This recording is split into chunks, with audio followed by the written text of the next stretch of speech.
Já colei no Duo aqui, ó, que eu já vi esse Play 2 aqui. Ó, olha só, tem umas coisas esquisitas nesse PlayStation, ó, um PlayStation 2 Slim, né? Isso, é o Slim. Então vamos lá, antes da gente falar do defeito, eu já vou falar de coisas aqui que é coisa de antigamente. Isso aqui já é uma coisa de antigamente. Exato. Primeiro que já...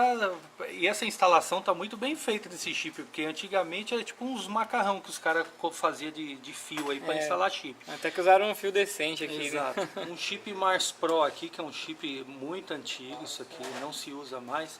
E isso, essa ponte de diodos de proteção aqui para a placa, né? Isso. Essa daí eu usava muito quando colocava o desbloqueio para proteger o leitor, né? Exatamente, isso mesmo, para poder proteger o leitor. Muito interessante isso aí. Qual o defeito que chegou esse aí, Du? Esse daqui ele é um console europeu, né? Ele não está além dos jogos. E eu ainda não consegui constatar que se é o leitor ou o chip de desbloqueio, tá? Isso aí. A maioria dos casos que a gente pega aqui é o leitor, né? Que com o tempo já danifica. E esse modelo de leitor, inclusive, é bem diferente do que a gente costuma ver. Exato. Né? Parece o caveirinha do Play 2.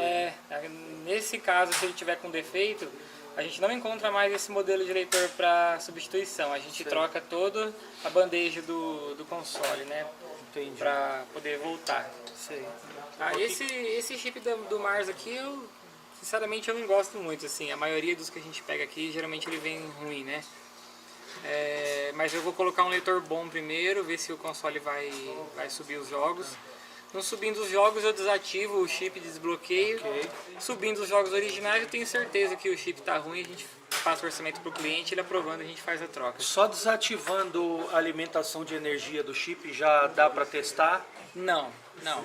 Alguns a gente desativa a alimentação, ele volta a ler jogos originais, mas há casos que eu preciso tirar toda essa instalação que vocês estão vendo aqui, eu tenho que desfazer.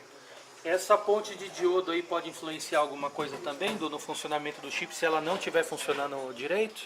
Sim, com certeza. Se ela estiver danificada, não vai ler os jogos, né? Tá. Apesar de que eu mesmo nunca peguei essa ponte ruim, né? Essa proteção aqui danificada.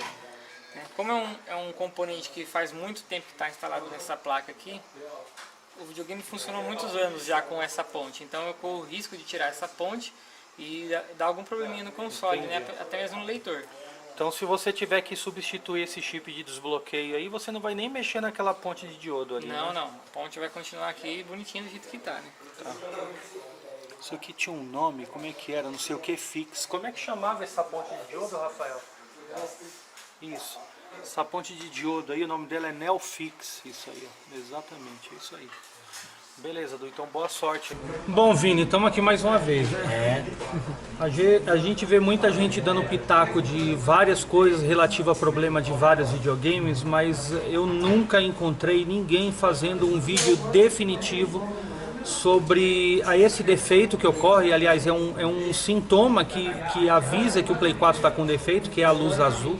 Ou seja, o Play 4 quando você liga, na parte da inicialização, né, Vini? Sim. Primeiro ele tem que aparecer a luz azul enquanto ele está fazendo toda a checagem de sistema e subindo o sistema. Depois ele acende a luz branca e aparece a imagem. Sim. Agora, se fica apenas a luz azul acesa e ele não sai disso, algum defeito tem. Sim. Só que luz azul não é um defeito. Luz azul é apenas um sintoma, exatamente. Que pode ter N causas, certo? Sim. Então o que a gente separou aqui? Os 3 modelos de PlayStation 4 disponíveis. Então a gente tem aqui a placa do PlayStation 4 Fat, a placa do PlayStation 4 Slim e a placa do PlayStation 4 Pro para poder falar a respeito delas, porque todas elas dão um defeito de luz azul, certo? Sim. Só que a gente precisa saber entender quais são as causas e o que acontece no equipamento, né, Vini? E como que a gente pode solucionar. Primeiramente a gente tem que saber o que é a luz azul, né? Porque no fato, o que acontece? Igual você estava falando, desde o PlayStation 3, a Sony faz um tipo de checagem antes da inicialização perfeita do aparelho. Então ele checa os componentes vitais para o seu funcionamento, se eles estão todos funcionando corretamente. Então, por exemplo, vai checar o processador, vai checar a memória, vai checar o componente que fica no lugar do chipset, vai checar a memória interna dele, vai checar a BIOS, vai checar todos esses componentes principais para o aparelho funcionar corretamente, tá? Então, no momento que ele faz essa checagem, também checa se tem algum curto, se falta alguma tensão, alguma coisa. Então ele fica nessa luz azul e faz todos esses procedimentos. Daí depois, quando ele vê que está tudo ok, ele sobe para a luz branca, que é quando ele ativa de fato o sistema operacional. Então, enquanto ele está nessa luz azul, ele está tentando inicializar o sistema operacional e fazer esses checklists. Né? Entendi. Então, pensando nessa linha de raciocínio, já dá pra gente ter noção que se tiver qualquer defeito nesses componentes vitais, o aparelho simplesmente não liga. Porque se não passa no checklist, ele não deixa passar e não deixa iniciar o sistema. No caso do PlayStation 3, antigamente, ele verificava que tinha um defeito e tinha um sintoma similar que era dar os 3 apitos. Isso, esses o 3 iLoad também, né? então, acendia a luz amarela e dava os 3 apitos. Isso é similar ao que acontece aqui. Só que diferentemente do PlayStation 3, que ao encontrar um defeito, ele desliga, ele dá os 3 apitos e desliga e fica na luz vermelha piscante e mostrando que deu um defeito, o PlayStation 4 não. Ele fica tentando em loop toda vez. É como se ele encontrasse o defeito e voltasse do início para tentar passar por esse defeito de novo. Então essa luz azul, na verdade, é que o aparelho está em looping infinito tentando passar por essa falha. Só que como o componente está danificado, ele fica para sempre nisso e não passa enquanto você não reparar esse componente. Né? Tá. Vamos repassar nas placas então, Vinícius. Por que a gente está com as placas especificamente? Porque defeito assim que dá a luz azul, alguma coisa na placa está acontecendo, né? Como é que a gente pode aqui dar uma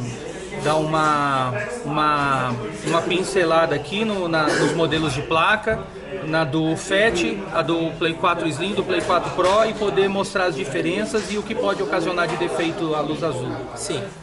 Uma das placas que mais deu luz azul foi a campeã, foi a placa do PlayStation 4 FAT, que é essa daqui, essa primeira. Então essa placa é a que de fato até ensinou a gente a como diagnosticar os defeitos e preparou para as posteriores. Então no PlayStation 4 FAT, o componente que mais era o causador desse defeito de luz azul, de fato era o próprio processador da placa, por conta de uma falha de contato. E geralmente, por incrível que pareça, sempre quando você sacava o processador e ia fazer uma verificação dos pontos de solda, na grande maioria dos que eu tirei fora, eu encontrei aqui, nesse cantinho aqui, do lado de baixo desse cantinho daqui, oxidado. Tem umas 5 esferas que ficam nesse canto, e essas 5 esferas, em vários aparelhos, as mesmas 5 esferas ficavam oxidadas. Não sei por quê. É bem curioso, é sempre essas esferas desse canto. Parece que foi de propósito. Então, parece que foi, sei lá. Deixou o chinesinho, pegava pela ponta, né? Sei lá. Pois é, alguém pegou pela mão para colocar o processador pela ali. mão ali, encaixava. Exato. Mas basicamente a luz azul no PlayStation 4 FAT, a única causa possível do defeito é defeito de contato da solda do processador com a placa, ou tem mais algum outro defeito? Não, tem outros defeitos também. Na verdade, a luz azul pode ser tanto uma falta de contato quanto um defeito em si. Porque se a gente tiver algum componente que está em curto, ele também pode causar luz azul. Já peguei casos que até o CI de HDMI, que é uma coisa que é um pouco mais simples de certa forma de reparar, que não agride tanto a placa, que chega até a dar luz branca, mesmo com o CI de HDMI danificado. Cheguei a pegar aparelhos que apresentavam a luz azul e era só o CI de HDMI. O CI HDMI aqui na placa desse CI de HDMI, ele fica embaixo dessa latinha, que tem essa blindagem aqui protegendo ele, e embaixo dessa blindagem temos o CI de HDMI. Entendo. Tem mais alguma coisa que é peculiar do Play 4 Fat, Vini? Na verdade, essas coisas que eu tô falando chega a acontecer até nos outros. Inclusive o processador, especificamente essa oxidação no cantinho, é mais peculiar do FAT, que acontece sempre nesse mesmo canto. Mas o processador do aparelho tá com solda fria e aparecer luz azul também é passivo dos outros aparelhos. O HDMI também. Esse componente aqui, que é o controlador principal da placa, que é o CXD 942G. No caso desse daqui, deixa eu ver se é o 42 mesmo. É o 25, esse daqui, o 42 das placas novas. 25G, esse daqui é o controlador principal da placa. Então, basicamente, todos os outros componentes mandam informação com ele e recebem comandos dele. Então, por exemplo, temos CI de rede que conversa com ele e passa as informações de rede para ele, e ele interpreta elas e manda elas e recebe e tal. Temos a BIOS do aparelho, onde esse componente checa ela para ver o que ele deve fazer, como se fosse um livrinho dele, do manual dele de como comandar a placa. Depois a gente tem a própria memória interna dele, a gente tem o Bluetooth, até mesmo o processador é de certa forma comandado por ele. Então ele basicamente faz tudo da placa. Bom, a gente está falando de um sintoma que é genérico, Isso. que é a luz azul. Exatamente. Partindo da luz azul, como é que você descobre se é o controlador, se é o processador ou se é o HDMI, por exemplo? Então, primeiramente, como a gente sempre verifica os curtos. Então, quando há um curto em algum componente, a gente sabe que não é normal um componente estar em curto.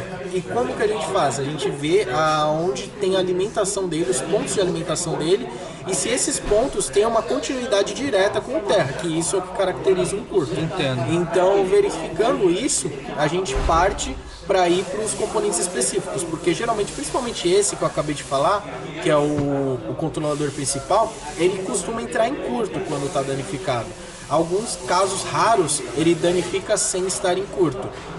Então, é possível que aconteça. Então precisa conhecer a arquitetura da placa, Precisa né? conhecer a arquitetura da placa, e tem até alguns casos quando a gente já testa de tudo, que até pede uma luz divina, que você tem que sair definitivamente trocando alguns componentes, até pela falta de suporte que a gente tem das empresas, por não termos um manual de serviço ou um diagrama elétrico da placa, para não ter os pontos de teste específicos para saber definitivamente se um componente está bom ou não. Então tem casos que a gente tem que sair trocando. Como a experiência conta bastante, então a gente vai nos componentes que são os mais evidentes de dar esse defeito, que são esses que eu estou citando, né? O Slim, Vini, o que a gente pode falar dele? O Slim já é um aparelho que deu um pouco menos o defeito, né? Mas no caso... Uma placa menor e com muito menos componente tem que dar menos defeito mesmo, né? Mas no caso, ela costuma dar um pouco mais essa questão da luz azul, e mais ainda relacionado a esse componente que eu estava falando. Porque aqui na placa do FAT, se a gente observar, tem um conector de rede, e daí eu tenho aqui um CI de rede, e depois do CI de rede tem o controlador principal. Aqui, ou seja, eu tenho uma série de componentes que são interligados a ele. Agora aqui no Slim é como se, aqui tem um conector de rede, aqui é só um kit de bobinas de proteção, ou seja, não é um CI aqui. Aqui são só bobinas de contato. E você seguindo as trilhas, você vê aqui passa pela dupla camada, e aqui passando pela dupla camada da placa, eles chegam diretamente no componente que é o controlador principal. Então o controlador tem mais funções no Slim. Tem mais funções no Slim. Além de ser simplesmente o controlador principal, ele também chega a ser o próprio CI de rede. Então a própria rede é interpretada por ele. Então aí a gente tem uma série de outras funções agregadas a esse modelo aí. Se ele dá defeito, luz azul no console também. Exatamente. É isso aí, beleza. E no Pro, o que a gente pode falar do Pro? No PlayStation 4 Pro, ele é bem similar nesse caso ao Slim, porque você vê até que tem a mesma questão do CI de rede e tal. Então ele chega a ser também bem similar, porque o PlayStation 4 Pro e o Slim, eles seguem a mesma arquitetura de placa, não digo a mesma potência, mas a mesma arquitetura de placa. Eles têm processadores diferentes e componentes que um deixa o outro mais potente do que o outro. Então, no caso do Pro, a gente tem muito similar essa questão aí, porque fica aqui do outro lado da placa. O controlador, que é aquele controlador principal aqui, ele também chega a comandar quase que tudo da placa. Então, na maioria dos casos, quando dá esse problema de luz azul, as primeiras duas variáveis que a gente vê depois de analisar se tem um curto, obviamente, né, é o próprio processador e esse chipset. Porque nesses aparelhos fica mais centralizado. Tá. Com relação a defeitos, a gente está falando aqui de controlador, mas quais são outros componentes ou causas aqui de problemas no Pro que ocasionam nesse sintoma de luz azul também? Se a gente tiver, por exemplo, um curto no próprio CI do drive, ou no próprio controlador de que controla entradas, o disco, né? O que controla o disco, ou o próprio controlador de entradas e saídas, por exemplo, o controlador das USBs e da câmera do aparelho e tal, também é passível de dar luz azul. Ou seja, um desses componentes, quando dá um curto, quando de certa forma rouba a alimentação, porque, por exemplo, aí, tanto em todos os PlayStation, a gente tem algumas tensões padrões, ou seja, tem 5 volts, tem 3 volts, depois tem o 1.2 volts, que são distribuídas pela placa. Se tiver um componente que está ligado a uma dessas tensões e entrar em curto, ele meio que rouba a tensão de toda a placa, pelo curto. O curto faz com que essa tensão vá diretamente para esse CI que está danificado e não passe pelos outros. Ele não passando pelos outros, a placa fica sem essa tensão. E assim pode ocasionar esse defeito de luz azul. Bom, no final das contas, são várias as causas que pode ocasionar esse sintoma da luz azul.